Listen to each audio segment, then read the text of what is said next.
Lahat na yata ng hinahanap sa isang bakasyonan, abay, nandito sa LU, short for La Union. Dito sa El Fuego, may beachfront tambayan, malalamig na inumin, masarap na pagkain, perfect sunset spot, nightlife, at hanggang tulugan. Meron sila niyan.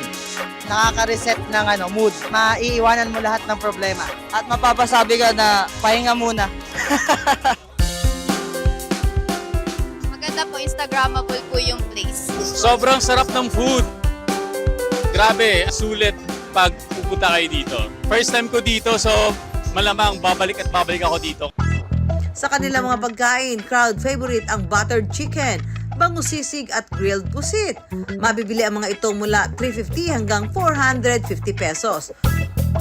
Kung maswerte kayo, baka mismong sina Kirst at Migs pa ang mag-serve ng inyong orders.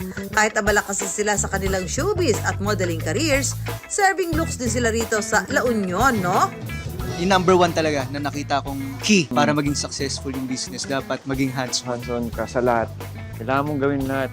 Ako, nasubukan namin mag-serve, magluto, maging cashier, maging bartender. Lahat ginagawa rin namin dito. Talaga ngayon.